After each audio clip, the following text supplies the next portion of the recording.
अमन गुप्ता जो कि FCA भी हैं और लॉ भी करी हुई है और हर्षेद एक्सपार्ट के जॉइंट सेक्रेटरी भी हैं।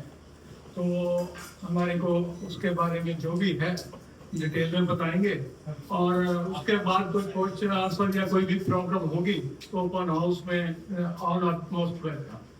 तो मैं अब नमन जी को देता हूँ कि वो शुरू करें।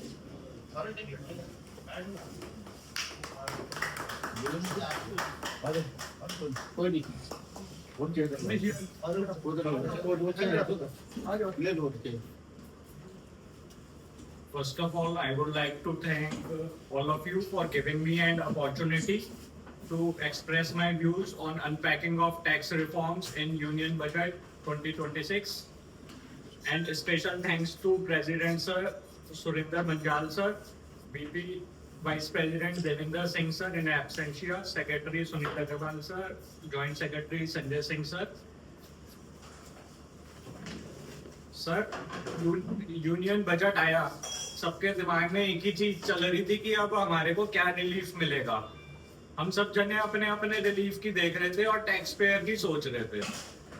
उसके बाद फिर हमने ये देखा कि टैक्स रेट्स में तो कोई उन्होंने चेंजेस करे नहीं, सारे टैक्स रेट्स हमारे एज इट इज सेम है जो पिछले साल के हैं। अब हम फाइनेंस बिल और फाइनेंस मेमोरेंडम को लेके चलें तो मेरे को तो एक ही चीज लगती है कि फाइनेंस बिल तो बिल्कुल ऐसा होता है जैसे एक आपके गर्लफ्रेंड और मेमोरेंडम होती है एक बीवी की तरह। गर्लफ्रेंड की तो हर चीज अच्छी लगती है शॉर्ट में, और गर्लफ्रेंड के बाद जब बीवी से मिलो तो वो जब डिटेल में सुनाती है तो उसकी सुनना कोई नहीं चाहता। तो जब तक मेमोरेंडम ना पढ़ा जाए मेरे ख्याल से फाइनेंस बिल को एक्सप्लेन करना बड़ा डिफिकल्ट हो जाता है। मेमोरेंडम में हमारे पास तीनों चीजें अवेलेबल होती हैं कि प्रेजेंट लॉ क्या था, चेंजेस क्या करे और क्यों जरूरत पड़ी। उसके हिसाब से इन्होंने टैक्स रेट में कोई भी से चेंज नहीं करा, 1 रुपए का भी। वो सारे टैक्स रेट आपके सेम है नई स्कीम में, सेक्शन 115 में, कि भाई 4 लाख तक नील, अगले 4 लाख पे 5, 8 लाख, फिर 12, 16, 20, 24 सारे रेट्स सेम है। उसके बाद फिर हमारे पास एक आता है इम्पोर्टेंट मुद्दा, बहुत टाइम से चल रहा था। 2021 में हमारे पास एक जजमेंट आई थी ऑनरेबल सुप्रीम कोर्ट की, चेकमेट, जिसमें उन्होंने दिल्ली हाई कोर्ट की हमारी एमिल वाली जजमेंट को ओवर रूल कर दिया था कि अगर किसी भी एम्प्लॉयर ने एम्प्लॉय से PF ESI के कंट्रीब्यूशन ले रखा है तो वो अपनी रिटर्न की ड्यू डेट तक जमा करा सकता था। तो 2021 तक के हमारे सारे जितने भी ऑर्डर्स हो रहे थे उस पर ये एप्लीकेबल थी। 21 में चेकमेट की जजमेंट आई, उसके बाद से हमारा वो सिनेरियो चेंज हो गया, सारी ITAT हाई कोर्ट सब डिसअलाउ करने लग गए। अब गवर्नमेंट दोबारा से पलट के वापस वही एप्लीकेबल कर दिया न्यू इनकम टैक्स एक्ट 2025 में। अब इससे एक बहुत बड़ा सवाल खड़ा होता है कि जो बीच का पीरियड है जिसमें ये इन्होंने गवर्नमेंट की इंटेंशन बड़ी क्लियर है कि भाई होना तो ये यही चाहिए कि ड्यू डेट तक जमा हो जाए। अब जो 2021 से लगा 2026 तक जितना भी ये PF ESI का कंट्रीब्यूशन के ऊपर जो डिसअलाउंसेंस हुई है, अब इसका क्या होएगा? एक ये बहुत बड़ा अब ये क्वेश्चन दोबारा से कॉन्फ़िगर करना पड़ेगा हमें हाई कोर्ट और सुप्रीम कोर्ट में कि ऑलरेडी गवर्नमेंट की इंटेंशन तो यही है कि ड्यू डेट तक जमा कर लें। हम अगर PF ESI की ड्यू डेट होती है 15th ऑफ नेक्स्ट मंथ, वहां तक अगर नहीं जमा कर पाते एम्प्लॉय से लिया हुआ कंट्रीब्यूशन तो, और अगर हम उसे अपनी ड्यू डेट तक भी जमा कर देते हैं तो रेवेन्यू लॉस तो कुछ है नहीं इसमें, तो प्रैक्टिकली उसके अंदर हमारे को भी कोई लॉस नहीं है। तो जब गवर्नमेंट ने पहले भी अलाउ कर रखा था और इसी गवर्नमेंट ने अब दोबारा से उसे अलाउ कर दिया डिसअलाउ करने के बाद, तो इससे एक इन्फ्रेंस निकलता है कि भाई ये बीच के पीरियड में भी एप्लीकेबल होना चाहिए, जो कि अब हम आने वाले टाइम में ITAT में और हाई कोर्ट सुप्रीम कोर्ट वगैरह में देखेंगे कि इसमें हम जब जमा कर रहे हैं तो हमें इसका बेनिफिट मिलना चाहिए। क्योंकि इसका एक बहुत मेजर अमाउंट होता है जो कि डिसअलाउ हो जाता है और कंपनीज और सब पे एक हैवी टैक्स पड़ता है। फिर इसके बाद उस अगला अमेंडमेंट इन्होंने करी कि भाई मोटर व्हीकल एक्ट में कि भाई हम कंपनसेशन देते हैं मोटर व्हीकल एक्ट में, तो उसके अंदर जो कंपनसेशन है वो तो हमारा एग्जेम्प्टेड है, कोई उसके अंदर कोई टैक्स लगता नहीं। अब जो हम इंटरेस्ट देते हैं उसको अभी तक हम टैक्स लगा रहे थे उसको उसके ऊपर पूरा। अब गवर्नमेंट ने नया रूल ला दिया कि इसके इंटरेस्ट पे टैक्स नहीं लगेगा, टीडीएस भी नहीं कटेगा। तो अब उसके अंदर एक और इन्होंने छोटी सी अमेंडमेंट कर दी कि अगर आपका इंटरेस्ट 50,000 रुपए तक का है तो टीडीएस कटेगा नहीं। अगर 50,000 से ऊपर है तो फिर टीडीएस प्रॉपर्ली कटेगा। फिर इसके बाद इन्होंने एक और ईज ऑफ बिजनेस के लिए एक और करा कि निल रेट या लोअर डिडक्शन का सर्टिफिकेट जो हम पहले 197 में लेते थे उसके लिए हमें मैनुअल एप्लीकेशन लगानी पड़ती थी, फिर एओ के चक्कर काटो, उसके बाद जाके वो हमें कभी सर्टिफिकेट मिला तो मिला, नहीं मिला नहीं मिला, एओ की डिपेंडेंसी रहती थी। अब उसके लिए इन्होंने इनकॉर्पोरेट कर दिया है कि भाई अब आप इसकी एप्लीकेशन ऑनलाइन लगाओ, उसके अंदर आपको विद इन एप्लीकेशन लगाने के 1 मंथ के अंदर हम आपकी एप्लीकेशन डिसाइड करेंगे। आपको एओ के पास जाने की कोई जरूरत नहीं है। जैसा कि इन्होंने जाओ और फाओ को खत्म कर दिया अब इस बार कि 148 का नोटिस कौन देगा, जाओ देगा कि फाओ देगा। वो एक वेलकम स्टेप है असेसी के लिए कि अब हमें पता रहेगा कि कौन क्या कर रहा है, अप्रूवल कहाँ से होनी है, 151 की अप्रूवल भी हमें मिलेगी, सब कुछ होगा। अब बस अब हमारे लिए अब इम्पोर्टेंट चीज ये है देखना कि अब ये इसको कैसे इम्प्लीमेंट कर पाते हैं। टाइम लगेगा लेकिन होएगा सब कुछ, पर ये सारे एक अच्छे स्टेप्स हैं जो कि इन्होंने उठाए हैं आपके इस बजट में। उसके बाद फिर इन्होंने एक हमारे को बड़ी दिक्कत आती थी कि अगर एनआरआई कोई क्लाइंट है और वो उस प्रॉपर्टी बेचता है तो हमें 10 नंबर लेना पड़ता था सिर्फ एक रिटर्न भरने के लिए, नहीं तो अदर देन एनआरआई के केसेस में हम पेन टू पेन उसका वो कर देते थे। अब इन्होंने ऑप्शन दे दिया है कि 195 में अगर आपको उसका टीडीएस काटना भी है तो आप उसके लिए कोई ऐसी मैंडेटरी रिक्वायरमेंट नहीं है कि वो एक स्पेशल 10 नंबर अप्लाई करे, फिर वो उसमें रिटर्न भरे, फिर उसके बाद वो उसे सरेंडर करे या पड़ा रहे और फिर वो उसकी कंप्लाइंस करे कि 27 क्यू में या 27 क्यू में उसकी रिटर्न जाए। अब होएगा इसका बेनिफिट ये है कि अब हमें सिस्टम में चेक करना पड़ेगा कि अब ये सिस्टम में कैसे इसको इम्प्लीमेंट करते हैं, क्योंकि उसका पैन नंबर तो है नहीं, 10 नंबर हमने उसे दिया नहीं, आधार नंबर उसका बनेगा नहीं, तो अब ये इम्प्लीमेंट कैसे होएगा। अब वो सारी चीजें अब समय के साथ अब हम 1 साल ये देखेंगे। अब फिर इसके बाद गवर्नमेंट ने एक और वेलकम स्टेप उठाया कि हमें 15G 15H जो भी फाइल करने होते हैं हमें बार बार एक एक के पीछे भागना पड़ता है यार, dividend, interest from mutual fund और बैंकों के लिए, सबके लिए कि भाई ये हमारा 15G है, ये H है, इसे अपडेट कर दो। उसके लिए इन्होंने प्रोविजन ला दिया है कि इसको आप अपडेट कर सकते हो एक ही बार सीधा अपने डिपॉजिटरी अकाउंट पे।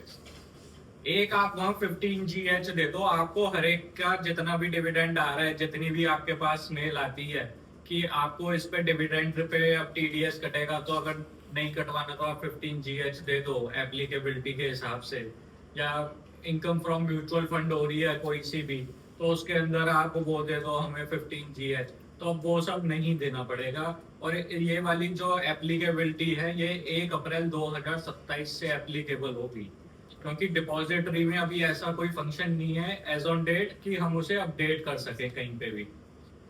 तो ये एक बहुत ईज हो जाएगी हमारे सभी मेंबर्स के लिए, सभी टैक्स पेयर्स के लिए कि एक बार हम 15G और H भरेंगे तो उसके बाद हमें बार बार कहीं पे धक्के खाने की जरूरत नहीं पड़ेगी, ऑनलाइन हो जाएगा और सारा एक ही बार में स्मूथली हमारा सारा काम हो जाएगा।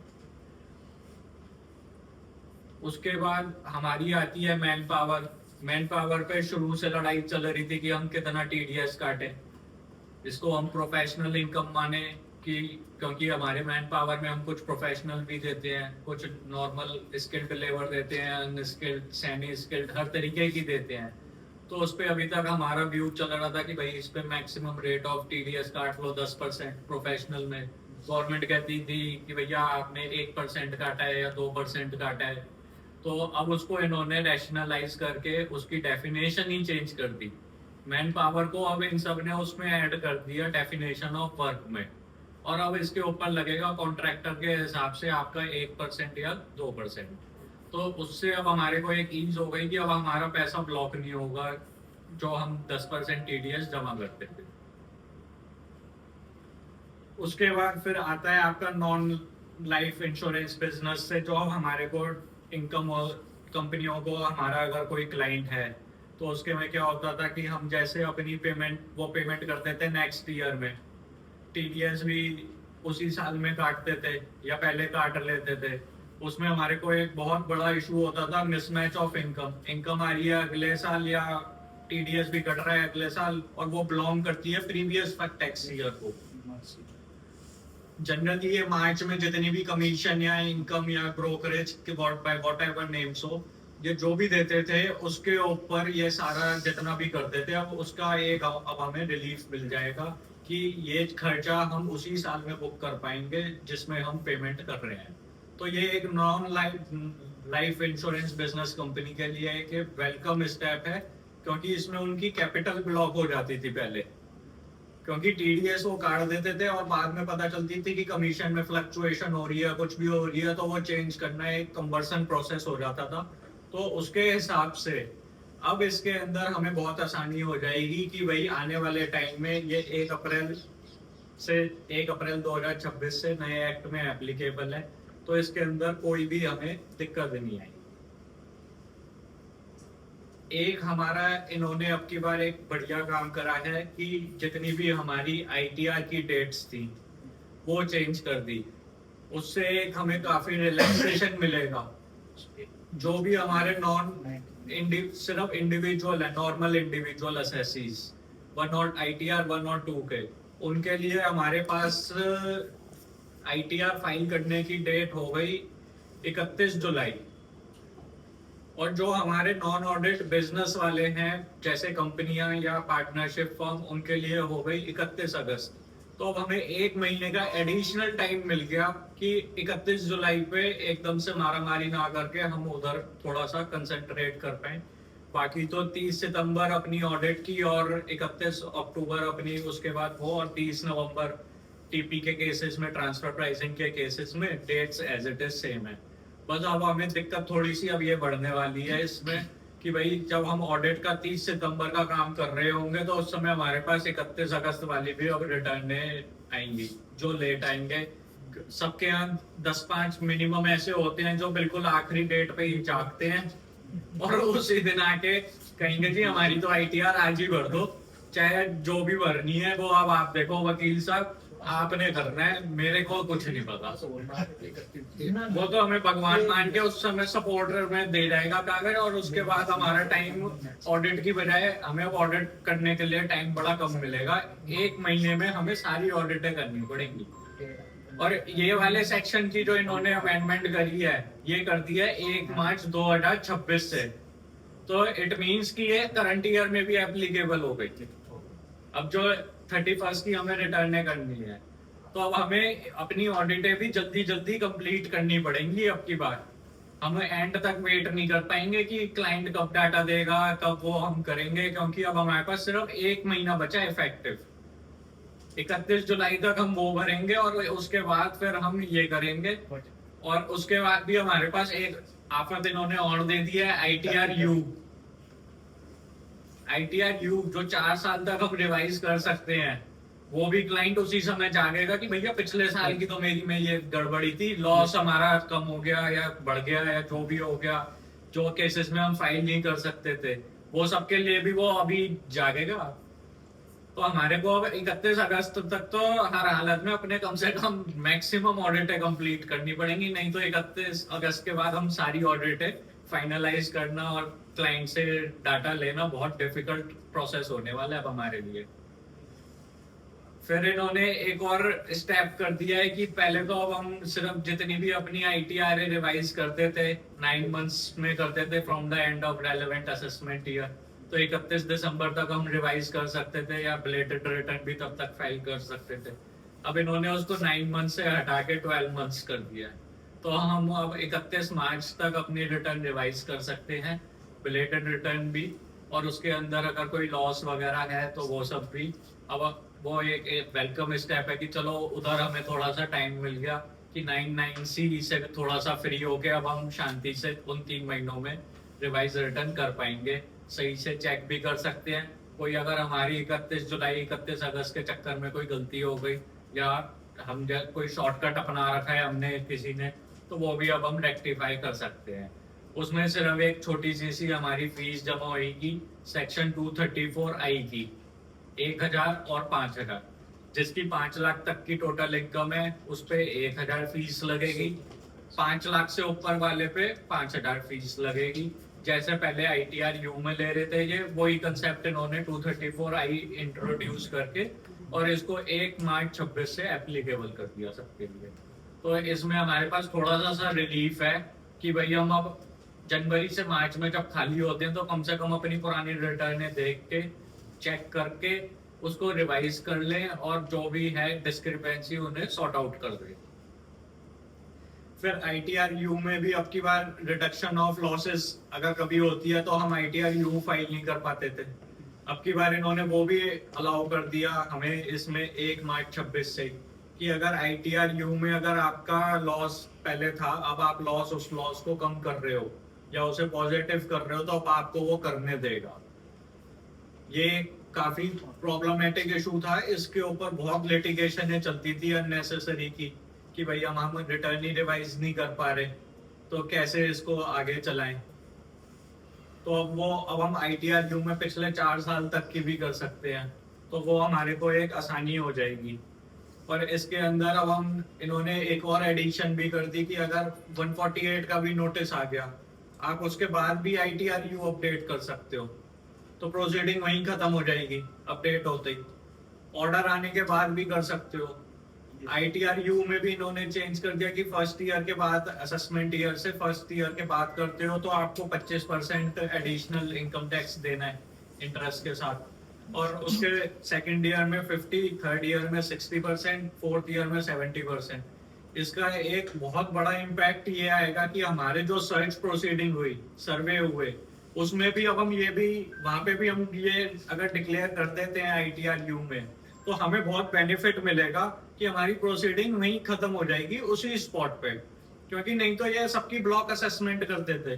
वो ब्लॉक असेसमेंट के अंदर जो हमें कॉम्प्लिकेशन फेस करनी पड़ती थी 6-6 साल की, और वो किसी थर्ड पार्टी की इन्होंने कर दी सर्वे और उसमें थर्ड पार्टी का कुछ सामान मिल गया, मनी, बुलियन, ज्वेलरी, कुछ भी प्रॉपर्टी के पेपर और कोई भी कागज। अब हम उसके अंदर ITR यू अपनी अपडेट करके अगर वो हमारे से बिलोंग करते हैं, लिटिगेशन में नहीं जाना चाहते, तो हम उसको वहां पे पूरा सम अप करके एक प्रोसीडिंग को कंक्लूसिव मैनर में in order to reduce the litigation we can do it। ये एक बहुत बड़ा रिलीफ है इस फाइनेंस बिल में जिसका हमें बहुत बेनिफिट होएगा। जो छोटे छोटे असेसी होते हैं बेचारे जो अफोर्ड नहीं कर पाते, उनके लिए ये एक वेलकम स्टेप आएगा आने वाले टाइम में। फिर उसके अंदर आपको फिर आसानी से आप ये भी कर सकते हो कि हम जो भी अपनी डिक्लेयर करने से कुछ रह गया हम उसे भी डिक्लेयर कर सकते हैं। जो डिक्लेयर इन्होंने ढूंढ लिया हम उसे भी डिक्लेयर कर सकते हैं, या हमें DRP कहीं पे भी कुछ भी करना है हम वो भी कर सकते हैं। तो हमारी कोई भी असेसमेंट होने के बाद चाहे स्क्रूटनी हो, 148 हो, कोई सी भी हो, हम सब में अब हमारे को रिलैक्सेशन मिलेंगे। और एक अच्छा रिलैक्सेशन इसकी वजह से हमारी लिटिगेशन जो है वो थोड़ी सी कम होगी। अननेसेसरी हम मल्टीपल अपील्स में उलझे रहते हैं लिटिगेशन में कि यहाँ पे भी लिटिगेशन चल रही है, ब्लॉक असेसमेंट में भी, फिर हमारे पास वो उसने 65B of Indian evidence act के हिसाब से नहीं दिया, हम उसके पीछे IT80 तक पहुंच जाते हैं कि भाई सर हमें तो ये रिलीफ नहीं मिला, lordship please grant the relief to us. फिर वो हम वहां से रिलीफ लेके आते हैं और सारा वो फिर उसे अनब्लॉक करवाते हैं अपनी असेसमेंट, और टैक्स इफेक्ट खत्म करवाते हैं सारा, वो सब करते करते हमारे कई साल निकल जाते हैं। वो एक हमें एक इसमें एक मेजर रिलीफ के तौर पे हमें सामने आएगा। उसके बाद फिर इन्होंने एक ये स्मॉल टैक्स पेयर्स के लिए एक और ऑप्शन लेके आए हैं कि फॉरेन एसेट्स कुछ भी हो आप डिक्लेयर कर लो। उसका पूरा प्रोसीजर आएगा कि अनडिस्क्लोज फॉरेन एसेट अगर आपके लेस देन 1 करोड़ या इनकम लेस देन 1 करोड़ है तो आप उसके अंदर 30% टैक्स दे दो foreign asset value of income, और उसके ऊपर 30 पेनल्टी पे करके आप 60% पे आप बरी हो सकते हो। क्योंकि बहुत सारे हमारे इंडिविजुअल ऐसे भी होंगे एसएससी टैक्स पेयर जिनके पास फॉरेन में ईसॉप्स होंगे या कुछ होंगे जो डिक्लेयर होने से रह गए, वहां पे भी इनकम आती है। जैसे गूगल वाले हर साल अपने शेयर ईसॉप्स पे देते हैं, तो वो एक डिक्लेयर कर लेगा 60% टैक्स पे, तो एक उसे आसानी रहेगी। हालांकि बहुत कंपनियां उसमें ऑलरेडी उन पे टैक्स भी लगा देती हैं as a perquisite at that time of giving the ESOPs in that financial year. तो उसके अंदर भी ये है कि हमारे पास अब ऑप्शन आ गई कि विंडो खुलेगी और इसकी पूरी उन्होंने रूपरेखा भी हमारे सामने रख दी। और अगर किसी ने फॉरेन इनकम डिक्लेयर कर रखी है, एसेट्स नहीं डिक्लेयर कर रखे, इनकम तो हमने डिक्लेयर कर दी, टैक्स भी भर दिया डीटीए के हिसाब से, अब हमारे पास अब सिर्फ एसेट्स डिक्लेयर करने की रह गई, तो उसके अंदर वो कह रहे हैं कि आप 1 लाख रुपए की फीस दो up to the value of assets of 5 crore और आप इसे डिक्लेयर कर लो। ये एक बहुत अच्छा स्टेप हो गया दोबारा से गवर्नमेंट के लिए। उनके पास फीस के नाम पे 1 लाख रुपए भी आ जाएंगे और हमारी कंप्लायंस भी पूरी हो जाएगी और आगे के लिए सारे रास्ते खुल जाएंगे हमारे की रेगुलराइज हो जाएगा सारा प्रोसेस हमारा। इसके अंदर उन्होंने एक फॉर्मेट दिया है कि डिक्लेरेशन कैसे फाइल करनी है। इसमें वो डिक्लेरेशन हम ऑनलाइन फाइल करेंगे। अब वो डिक्लेरेशन के लिए अब हमारे को बार बार चक्कर नहीं काटने किसी भी आईटीओ के, ना ही असेसिंग ऑफिसर के कि भैया इसको अप्रूव कर, रिजेक्ट कर, कुछ कर। हमारे पास सिंपल सा है कि जिस दिन हम अपनी डिक्लेरेशन ये फाइल करेंगे उसके बाद 1 महीने के अंदर उसे हमें इसकी डिस्क्रिपेंसी या ऑर्डर देना है एओ को ऑनलाइन। तो मैनुअल इंटरवेंशन तो खत्म हो गई अब इसमें। उसके बाद जैसे ही वो हमें ऑर्डर देगा उसके बाद हमें 2 महीने का टाइम मिलेगा टैक्स पे करने के लिए। टैक्स इंटरेस्ट वो निकाल के क्वांटिफाई करके देगा हमें। उसके 2 महीने के अंदर अगर हम नहीं पे कर दे तो उसके बाद हमारे ऊपर सिंपल इंटरेस्ट लगेगा 1% per month, 1% per month on the amount mention by him in his order. और उसको पे करने के बाद हमें आईटीओ को एओ को अपने इंटीमेट करना है कि भैया फाइनल ऑर्डर दे दे, हमने टैक्स पूरा पे कर दिया है इंटरेस्ट के साथ और हमारा ये सारा रेगुलराइज कर दे। तो एक ये हमारे लिए बहुत आसानी होने वाली है। जो हमारे जो एनआरआई या जो भी हमारे इंडियंस हैं जो बाहर भी जिनके फॉरेन एसेट्स हैं उन सबके लिए ये एक काफी वो आसानी रहेगी।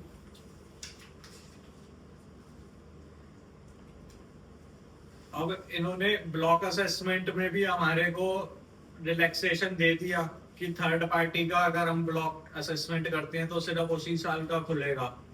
उसके अंदर इन्होंने एक और टाइम लिमिट भी अब फिक्स कर दी कि अगर इसके अंदर आपकी कोई भी ब्लॉक असेसमेंट किसी थर्ड पार्टी की खुलती है तो पहले तो वो सारे सालों की खुलेगी नहीं, सिर्फ उस रेलेवेंट ईयर की खुलेगी जो उससे कंसर्न है।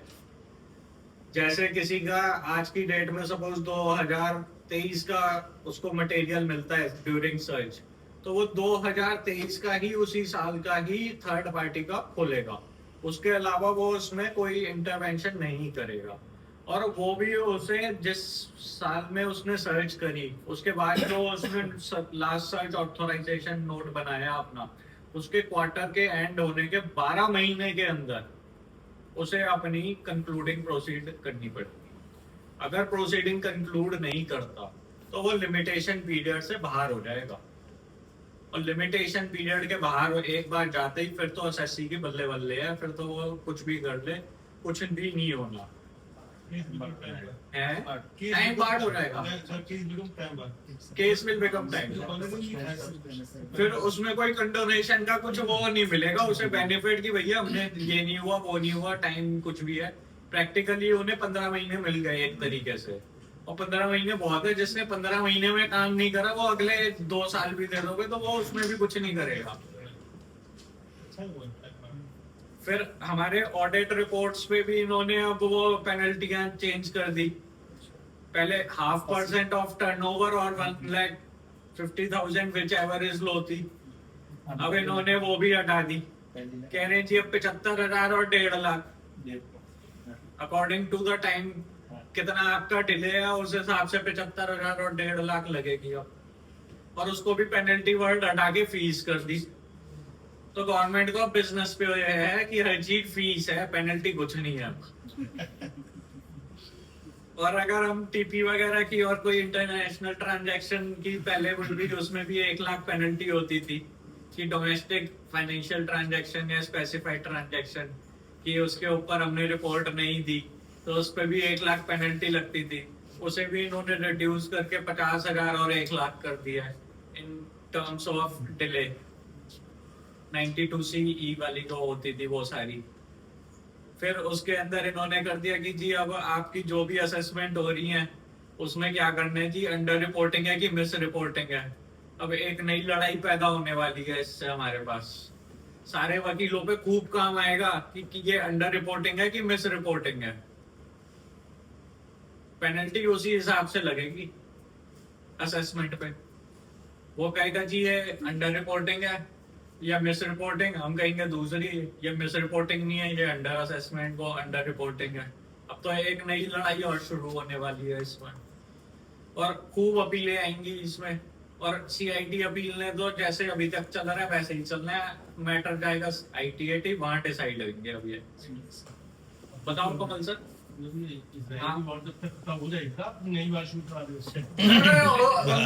और भी चलेंगी, ये भी चलेंगी। वो इंटरनेशनल लेवल पे है, ये हमारी डोमेस्टिक लेवल की वॉरें हैं। थोड़ा एक्टिव हो जाए सब, इसलिए बोला सर। एक्टिव तो सबको होना पड़ेगा सर इनकम टैक्स एक्ट 25 में, क्योंकि पूरा एक्ट इन्होंने ऊपर नीचे कर दिया। सारे सेक्शन जो थे हमारे सब भूल भाग गए। अब तो पुराने अभी दिमाग में वही आएंगे 80 हाँ टाइम लगता। अभी तो 139 पर नहीं बोलते हैं, कोई 270 नहीं बोलता उसे एक बार में। और अगर हम 270 बोलने लग गए ना तो सब जने कहेंगे ये रिटर्न फाइल नहीं है तो तू पेनल्टी लगवा रहे हैं हमारे ऊपर सीधा। पेनल्टी के प्रोविजन, हाँ पेनल्टियां भी इन्होंने काफी रिड्यूस कर दी हैं बहुत चीजों में। जहाँ रिग्रेस इम्प्रिजनमेंट थी 7 साल की, 6 महीने से 7 साल की, सबको इन्होंने ज्यादातर को उसको सिंपल इम्प्रिजनमेंट कर दिया है। जैसे बुक्स फाइलिंग या falsification of account, failure to report, हमने TDS जमा नहीं करा, TCS जमा नहीं करा, तो इन सब चीजों पे हमारे पहले हैवी पेनल्टीज होती थी विद रिग्रेस इम्प्रिजनमेंट। अब वो सारी इन्होंने रिड्यूस कर दी। सब में उन्होंने वो 2-2 साल 3-3 साल के उस पे ले आए हैं। और रिग्रेस को भी सिंपल करके एक वो कर दिया है। 10 लाख तक की जो टैक्स इवेजन है उस पे भी इन्होंने इम्प्रिजनमेंट खत्म करके फाइन कर दिया है पेनल्टी से। यहाँ पे फिर इन्होंने पेनल्टी वर्ड हटा के फाइन कर दिया एक बार और उसके अंदर भी सिर्फ फाइन ही लगेगा, कोई इम्प्रिजनमेंट नहीं है।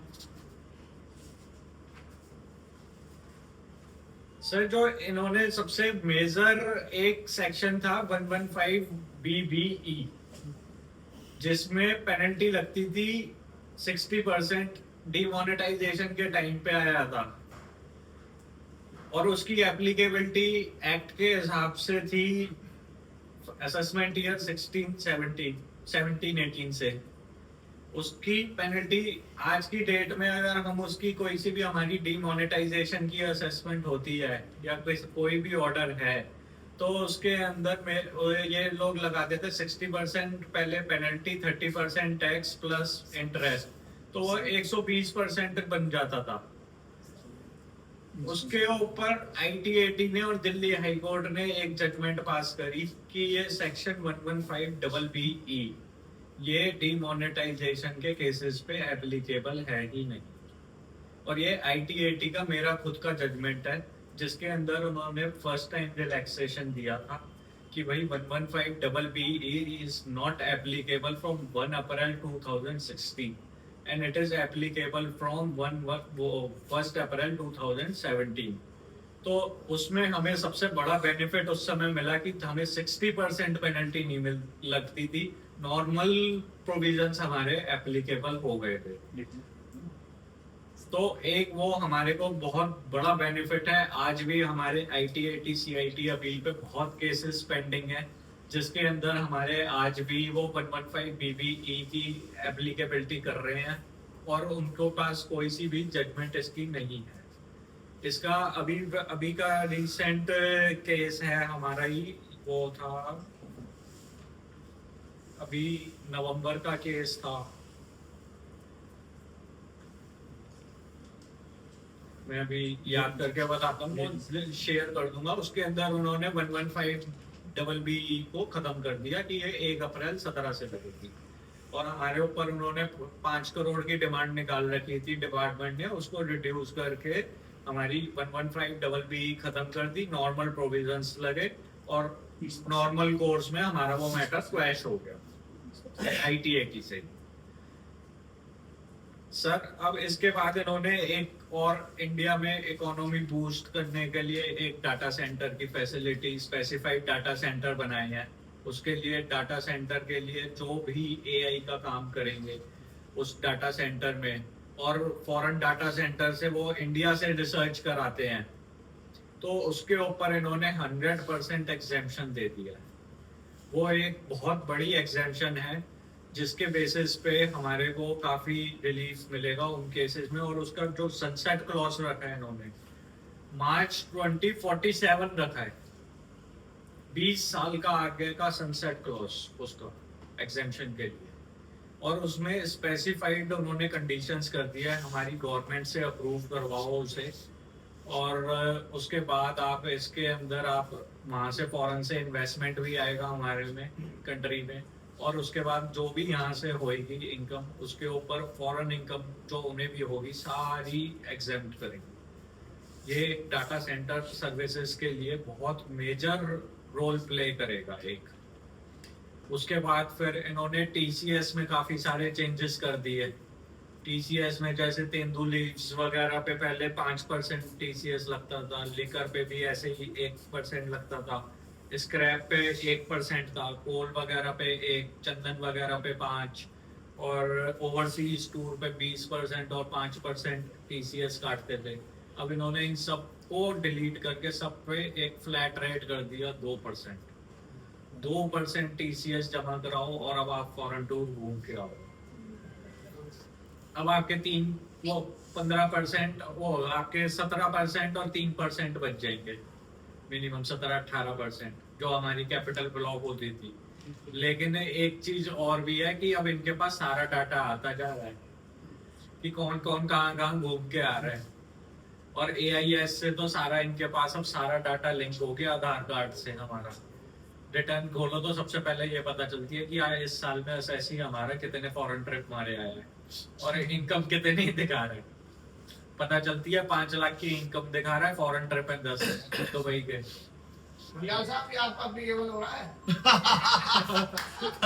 मैं दिखा रहा हूँ, तुझे क्या पता, नहीं दिखा रहा, मैं ऑलरेडी दिखा रहा हूँ।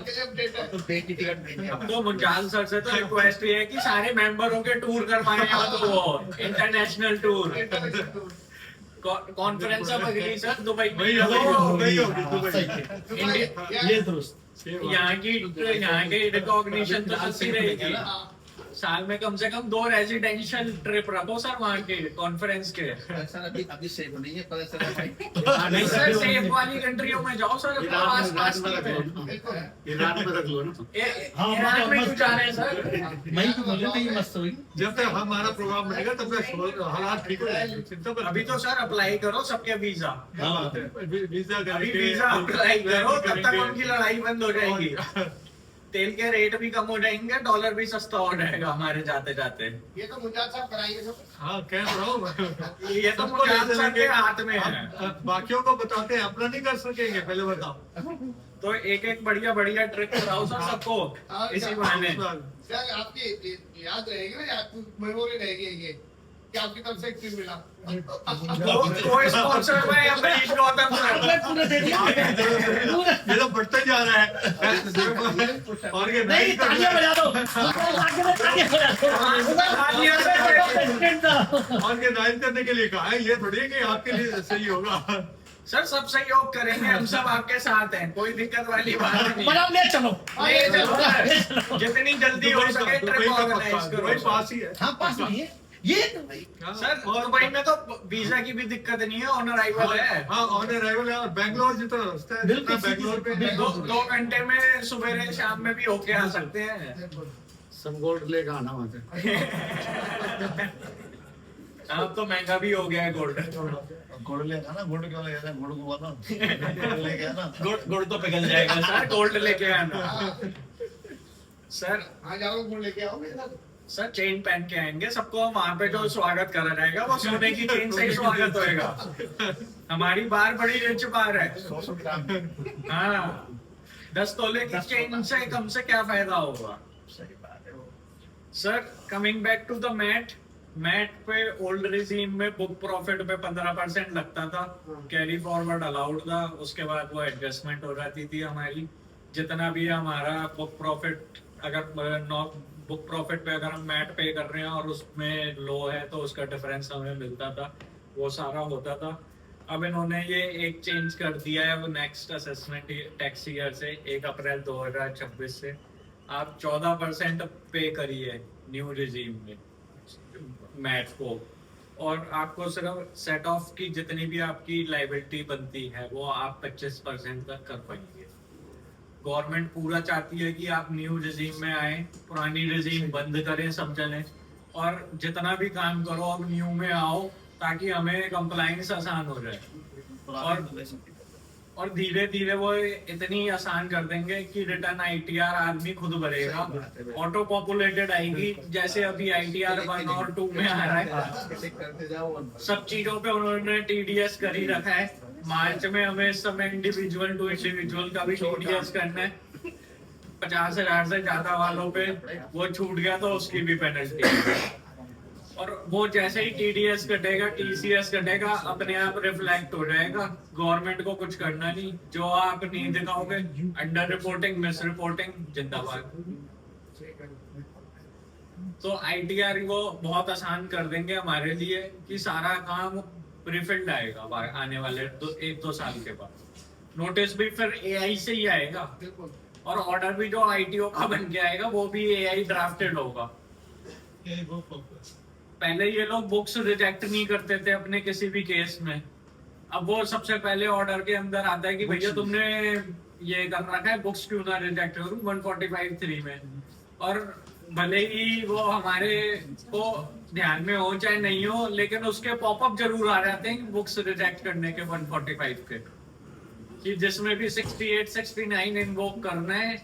अगर एसएससी ने बुक्स बना रखी हैं तो उसे रिजेक्ट करो, तो ही लिटिगेशन आगे डिपार्टमेंट की सरवाइव होगी, नहीं तो वो सारी आईटी एटी सीआईटी लेवल पे ही उड़ जाती है डिपार्टमेंट की। तो वो सारी अब उड़ने के चांसेस इसके बाद अब कम होने शुरू हो जाएंगे।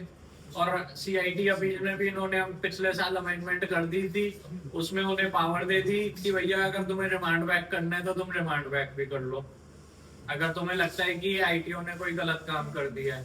तो अब सीआईटी अपील पे भी काफी केसेस रिमांड बैक हो जाते हैं, और एडजुडिकेशन की सीआईटी अपील की पावर खत्म कर दी। सिर्फ वो 144 वाले केसेस में ही एडजुडिकेशन कर सकता है फ्रेश, नहीं तो वो तो अब कर नहीं सकता। बाकियों में तो अब उसे एज एन एपलेट अथॉरिटी अपना डिसीजन देना है। क्यों दीपक जी, सही है ना? तो अब ये इससे हमारे ये न्यू रिजीम की तरफ लेके जा रहे हैं हमें, और जाओ पाओ इन्होंने सारी लिटिगेशन खत्म करने के लिए उसे रेट्रोस्पेक्टिवली 2021 से अमेंड कर दिया इस बजट से।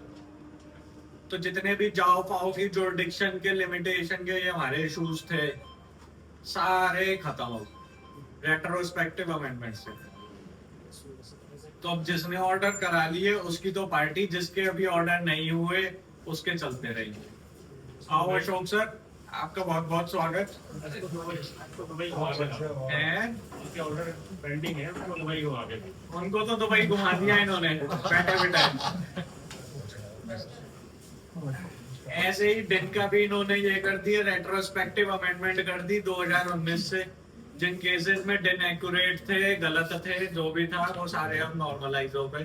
तो जितनी पेंडेंसी पड़ी हुई है IT-80 में, अब वो भी खत्म रेट्रोस्पेक्टिव अमेंडमेंट से। ये दो मेजर इन्होंने रेट्रोस्पेक्टिव अमेंडमेंट करी हैं, जिससे बहुत सारी लिटिगेशन इनकी जुरिडिक्शन की सारी खत्म हो जाएगी। फिर इन्होंने अब ये क्रिप्टो एसेट्स की भी एक स्टेटमेंट लेते थे। अभी तो हम डिटेल्ड देते थे नेट करके कि नेट हमारा इतना है। अब इन्होंने डिटेल्ड स्टेटमेंट लेनी स्टार्ट कर दी है। अगर नहीं देते तो उस पर 200 रुपए पर डे की पेनल्टी है। और इनएक्यूरेट पर्टिकुलर्स जैसे हम कंसोलिडेट करके दे देते हैं VDA में, क्रिप्टो करेंसी में, उस पर 50,000 की पेनल्टी इन्होंने इम्पोज कर दी है। तो अब हमें VDA में जितना भी हम ये डिजिटल करेंसी का हम ये जितना भी डिक्लेयर करेंगे, क्रिप्टो, बिटकॉइन वगैरह, सबका अब हमें डिटेल्ड वो रिपोर्ट देनी मैंडेटरी इन्होंने कर दिया। अब हम वो शॉर्टकट से अदर सोर्सेज में नहीं दिखा पाएंगे। और अब की बार तो सबके पास अभी 31 दिसंबर पे भी खूब नोटिस आए हैं कि आपने ये इनकम अदर सोर्स में दिखा दी। वो भी एक बहुत चैलेंजेबल इशू है कि रेवेन्यू लॉस कुछ है नहीं उसके अंदर। सिर्फ इनअप्रोप्रिएट हेड में अगर दिखा दिया तो उसके लिए हम कहीं बार्ड नहीं है कि हमें बिजनेस इनकम ही दिखानी है या अदर सोर्स ही दिखानी है। हम किसी में भी दिखा सकते हैं, ऐसा कोई हमारा कोई वो अपना वो नहीं है मेथड पर्सनल की लॉ के हिसाब से कि ये इसी में जाएगा। उसके बेसिस पे इन्होंने डिफेक्टिव रिटर्न करने के लिए काफी सारे वो नोटिस भेजे थे। फिर इन्होंने एक और चेंज कर दिया है कि अर्लियर जो interest paid mutual fund dividend का जो हमने अभी पीछे भी डिस्कस करा था कि नॉन अलाउएबिलिटी कैसे होगी, वो भी अब इन्होंने पहले 20% इंटरेस्ट पेड तक हम डिविडेंड का जो भी प्रोपोजिशन दी कि हमारा डिविडेंड के लिए हम इंटरेस्ट जितना पे कर रहे हैं वो अभी तक वो 14A के हिसाब से डिसअलाउ करते थे। और उसके अंदर लड़ाई ये होती थी कि 20% तो हमारा अलाउएबल है कि 20% ऑफ डिविडेंड अमाउंट रिसीव या हमारा इंटरेस्ट फ्रॉम म्यूचुअल फंड या इनकम फ्रॉम म्यूचुअल फंड जो भी आ रहा है उसका हम 20% तक इंटरेस्ट दिखा सकते थे। वो अब इन्होंने बिल्कुल स्ट्रिक्टली डिलीट कर दिया है। उसको कह दिया इस पे कोई डिसअलाउ वो एक्सपेंस की कोई भी एग्जेम्पशन आपको नहीं मिलेगी, आपको 100% इस पे टैक्स ही देना पड़ेगा। कोई भी हम उसके अंदर कुछ भी नहीं कर पाएंगे। जो हम पहले इंटरेस्ट पेड दिखाते थे कि किसी और से हमने लोन ले रखा है, डिविडेंड इनकम हो रही है, तो अब वो सारा जो भी है वो सब कहानी अब खत्म। फिर इन्होंने PF ESI ड्यू डेट का क्लियर कर ही दिया चेकमेट के बाद। अब ये हमारा अब ये सब नॉर्मल चलेगा ही। अब नए एक्ट में इन्होंने अमेंड करके ड्यू डेट वर्ड को ही चेंज कर दिया, ड्यू डेट की डेफिनेशन ही, कि अब वो हमारा जो पुराना 3615A था और 43B दोनों को मर्ज करके इन्होंने कर दिया है कि भाई अब आप अपना due date of filing of return तक आप अपना इससे पूरा कर लो, ताकि उसकी जितनी भी अब जो कॉम्प्लिकेशन सब बस यही देखनी है अब हमें कि कितनी अब आती है अब इसमें पेंडिंग केसेस में। अब इन्होंने एक तरीके से चेकमेट को ओवर रूल कर दिया जो कि एमिल को सपोर्ट कर दिया। तो अब डिस्क्रिपेंसी सबसे बड़ी अब यही है कि अब इसका इफेक्ट जो बीच का पीरियड है 2021 से 25 का, उस पर क्या होएगा वो क्लैरिफाई नहीं करा। अब उस पर चेकमेट चलेगा या इंटेंट ऑफ गवर्नमेंट चलेगा, क्या होगा। सेम गवर्नमेंट थी, सेम फाइनेंस मिनिस्टर हमारी निर्मला मैडम ने 2 बार चेंज कर दिया, पहले हटा दिया अब ला दिया। इससे क्या रिजल्ट निकल के आ रहा है अब ये तो वही बता सकती हैं सबसे बेटर, या हमारे अशोक शर्मा सर इस पे क्लैरिटी करें। देखते हैं क्या होता है इसमें। जो बीच का जो पीरियड है, ये जो 5 साल का पीरियड है ये कॉम्प्लिकेशन में अब कि now they are settled, the issue is settled now। अब तो मैं कह ही दिया कि up to date due date of सब पहले भी वही था बिल के हिसाब से। ये अब चेंज करके ये ऑटोमेटिकली वो कॉम्प्लिकेशन इन्होंने खुद पैदा करा है सिंपलीफाई कर रहे हैं। Now the intent of the legislature is to regularize the thing. उनको तो यही चाहिए। बिल्कुल, नुकसान काफी लोगों को, बड़ी कंपनियों को काफी डिमांड निकली हुई है। अच्छी खासी डिमांड है सर, और वो अब डिमांड अब वो डिलीट कैसे हो रही है, वो उनका प्री डिपॉजिट इतना बड़ा बनेगा। मेरी 4-5 बार करोड़ की डिमांड है कॉन्ट्रैक्टर्स इसी सिंगल इशू पे। सर मेरा तो खुद का CID अपील का भी ऑर्डर आया है, उसने अलाउ ही नहीं करी।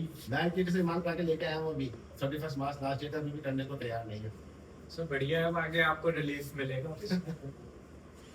सर फिर सोवरेन गोल्ड बॉन्ड्स में अभी तक हो रहा था कि जो भी होल्ड कर रहा था उन्हें मिल रही थी एग्जेम्पशन बेचने पे। अब उन्होंने कह दिया ओरिजिनल अलॉटी को ही मिलेगी अगर वो मैच्योरिटी एंड तक रखेगा तो ही उसका कैपिटल गेन एग्जेम्प्ट होगा, नहीं तो कोई उसको एग्जेम्पशन नहीं मिलेगी अगर बीच में हम खरीदते हैं, बेचते हैं, कुछ भी करते हैं तो। इंटरेस्ट तो उसका 2.5% आता ही है। और अब नए गोल्ड बॉन्ड भी गवर्नमेंट नहीं ला रही, वो भी दिख रहा है कि गवर्नमेंट को लॉस अच्छे से हो गया है इसमें।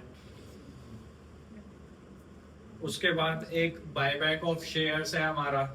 बायबैक ऑफ शेयर्स में पहले हम डिविडेंड में दिखाते थे बायबैक, जो भी हमारे प्रमोटर होते थे, अब उनके ऊपर जो इंडिविजुअल प्रमोटर हैं उनके ऊपर 30% टैक्स लग गया है बायबैक में, और जो नॉर्मल प्रमोटर कंपनियां होंगी उसी में उनके ऊपर 22% टैक्स, और बाकी अपने रेट्स तो सारे नॉर्मल चल ही रहे हैं। तो अब इसके साथ यही एक हमारी ये अमेंडमेंटें थी मेजर इनकम टैक्स में। तो इसके साथ मैं कंक्लूड करता हूँ, और आपसे सजेशन या कोई क्वेरीज हैं तो आप बताइए, तो उसका समाधान कर लेते हैं। कोई भी इससे रिलेटेड या कोई और भी कोई भी हो प्रैक्टिकल प्रॉब्लम। स्टार्टअप का बताइए, स्टार्टअप के लिए क्या कुछ एग्जाम्पशन है, कोई अमेंडमेंट है कुछ? सर स्टार्टअप की वही है अभी, इस बजट में तो कुछ नया ऐसा है नहीं अभी, अच्छा, तो फिर पीछे जो दी है वो एज इट इज कंटिन्यू चल रही है। ये सेक्शन 148 का नोटिस आया और मैंने ITRU फाइल कर दीजिए, तो 48 का नोटिस वो रिवोक हो गया ऑटोमेटिक, क्या कैसे होगा? सर आपको इंटीमेट करना पड़ेगा उसके अंदर कि जो आपकी डिस्क्रिपेंसी आई थी 148A में, और उसके बाद उसने डी करा या नहीं करा, तो आपको वो उसमें देना पड़ेगा कि हमने इस पे टैक्स इंटरेस्ट भर दिया। नहीं, जैसे ITRU फाइल कर दीजिए तो 148 का भी कुछ रिप्लाई देना पड़ेगा सर रिप्लाई में यही देना पड़ेगा हमने एक्सेप्ट कर लिया आपका और ये टैक्स पे ITRU ये फाइल कर दीजिए आगे ताकि आगे उसे भी पता चल जाए कि आपने टैक्स पे कर दिया, उसने जो ढूंढा है वो सही है। और उसमें जो भी टैक्स लगेगा आपका 4 साल के हिसाब से 25%, 50, 60, 70% हाँ, वो जो भी जितना है। डिले हो तो अब 4 साल तक के लिए तो हमारे पास आसानी हो गई सर कि जो छोटे केसेस हैं वो तो हम यहीं की यहीं खत्म सेटल कर सकते हैं। 144C में भी उन्होंने एक अमेंडमेंट करी थी कि या तो वो आप ऑर्डर एक्सेप्ट कर लो, नहीं तो आप 144C में DRP पैनल पे भी जा सकते हो सेटलमेंट के लिए, वहां से भी आप सेटल करा सकते हो DRP में।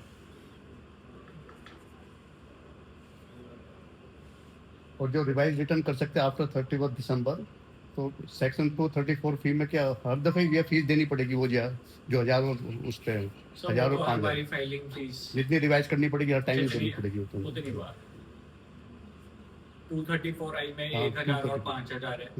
ई तो उसका है आपका बिलेटेड रिटर्न का, नहीं, आई में जी आई में जाएगी अब आपकी फीस जितनी दफे रिवाइज करेंगे उतनी जितनी बार दफे रिवाइज करो।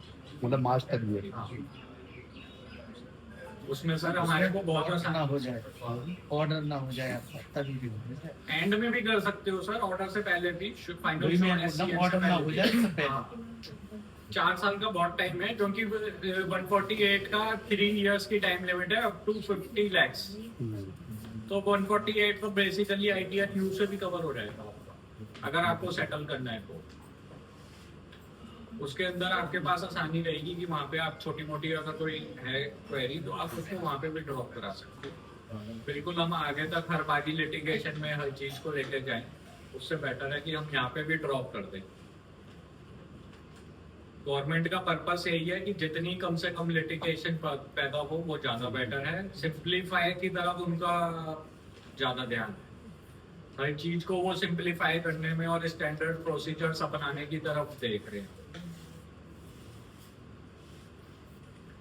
With these words, I thank you all and for calling me Mr. Surinder sir and give me an opportunity. अगर कोई भूल चूक हुई हो तो उसके लिए माफ करें.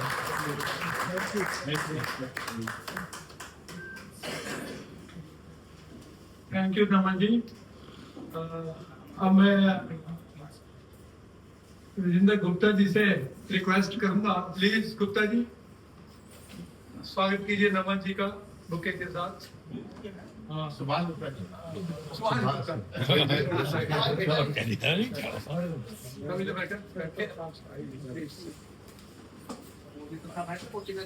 हाँ ये खोलो इसको अरे फोटो ले बादल बादल क्या बनाया नवरात्रि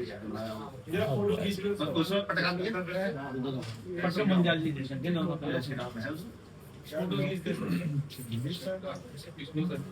वो सामने फोटो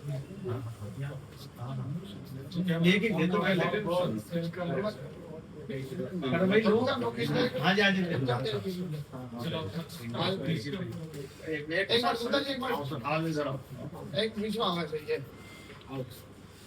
सिंह साहब सर देखो भाई, आप लेट आए, पेंट लेंगे आप. बहुत बढ़िया. ये अग्रवाल जी पहना था भैया. ये बैठ जाओ.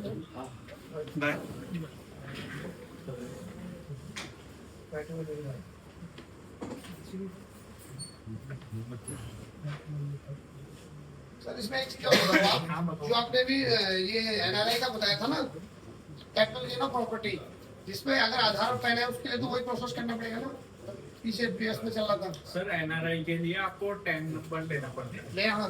लेकिन अब ये प्रोसेस में अब ये गाइडलाइन आएगी कि वो उसका कैसे चलेगा. अभी इन्होंने क्लैरिफाई नहीं करा है ना, ये नेक्स्ट ईयर से तो एप्लीकेबल. अभी तो हमें पुराने प्रोसेस पे चलना पड़ेगा ना. आने पे चलता है.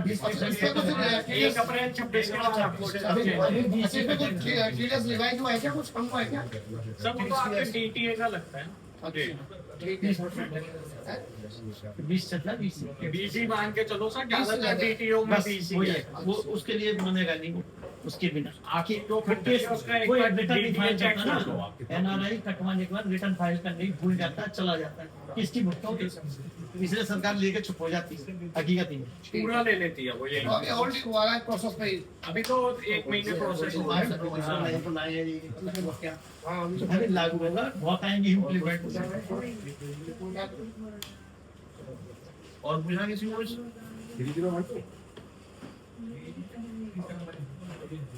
सिंह साहब साइन कर दो. ये डायरेक्शन आप ये है, एक उधर साइन करना है.